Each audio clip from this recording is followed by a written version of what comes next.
அப்போ ஆண்டவர் ஏன் பாவம் செய்கிற ஒரு விசுவாசியை தடுக்க மாட்டாரு அப்படின்னா, அவர் காட் இஸ் a gentleman. எல்லாம் சத்தமா சொல்லுங்க, தைரியமா சொல்லுங்களேன்.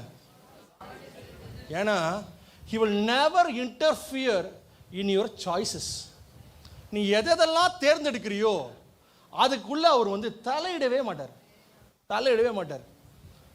If it is a choice that you want to do this, he will not come and stop you. நீ போ. பாவம் செய்யாம இருக்கிறதுக்கு தேவன் தடுப்பாரா? நிச்சயமா தடுக்க மாட்டார். உன்னோட சாய்ஸ் என்ன? நீ பாவம் செய்யணும்னு நினைக்கிறியா, பாவம் செய்யக்கூடாதுன்னு நினைக்கிறியா? உன்னை கேட்பாரு. இல்ல நான் டெலிபரேட்டா இந்த பாவத்தை திரும்ப போய் செய்வேன் அப்படின்னு நீங்க சொன்னீங்கன்னா டீசெண்டா விலைக்கு வந்துருவாரு. Yeah you go, please go and do your work. இது வந்து நம்ம பயப்படணும். ஒரு விசுவாசி இனி வரைக்கும் நம்மளால ஏன் இன்னும் பரிசுத்த வாழ்க்கையில் வளர முடியல, சபை ஏன் இன்னும் வந்து தேவனுக்குள்ள இன்னும் வளரல, நம்மளாம் ஏன் இப்படியே இருக்கிறோம் அப்படின்னா, it's all because of your choice. I don't want to come to church. சீக்கிரமா சர்ச்சுக்கு வரணும்னு அவசியம் இல்லை, அது உங்களுடைய சாய்ஸ். நான் பைபிளை படிக்கணும்னு அவசியம் இல்லை, அது உங்களுடைய சாய்ஸ். ஆனால் நம்ம என்ன பண்ணுவோம்?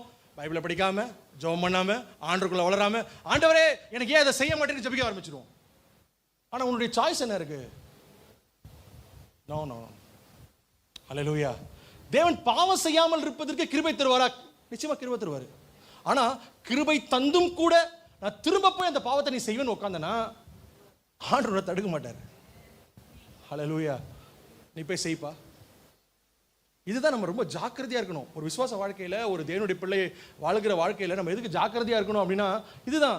God will never come and see. ஆண்டவர் வந்து தொலைந்து போன ஒரு ஆட்டை பின்னாடி ஓடி போய் அவனை சீர்படுத்துறதெல்லாம் உண்மைதான், அது எதுவுமே மறுக்க போறது கிடையாது. ஆனா அந்த வில்லிங்னஸ் அந்த ஆட்டுக்கு இருந்தா மட்டும்தான் அதை சரி செய்ய முடியும்.